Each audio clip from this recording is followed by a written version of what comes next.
Ini Pak terkait RUU DKJ Pak, ini kan akhirnya ditunjuknya oleh Presiden Pak. Tanggapan Bapak seperti apa Pak?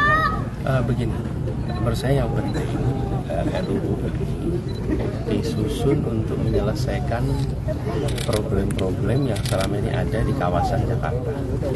Jadi kita lihat ada persoalan tanah, misalnya kita lihat kasus Aquarium, kasus Bukit Duri, kasus sekarang juga kasus di Kampung Bayam.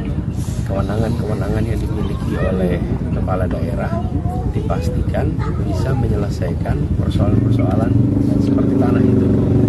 Karena banyak di Jakarta ini irisan antara kewenangan pemerintah pusat dan kewenangan pemerintah daerah. Nah, dengan adanya undang-undang yang spesifik, maka harapannya problem-problem seperti ini bisa selesai.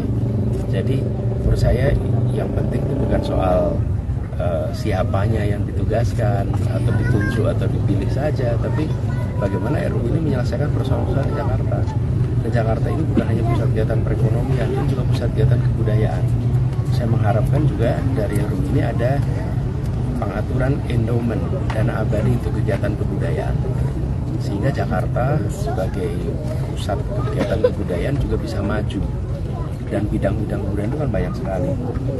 Lalu persoalan juga tentang pembangunan infrastruktur dasar seperti soal air minum khususnya, kemudian transportasi.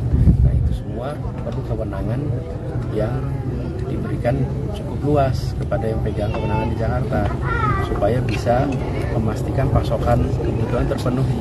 Air minum di Jakarta pasokannya dari luar, wilayahnya di luar Jakarta. Jadi kembali kepada pesan pertama saya, RUU ini perlu menjadi solusi atas problem-problem yang selama ini ada. Jangan sampai RUU ini membuat problem baru yang sulit nanti penerapannya. Selama ini kan ada badan kerjasama antar pemerintah daerah di Jabodetabek. Nah, ini bisa dioptimalkan kewenangannya. Pak,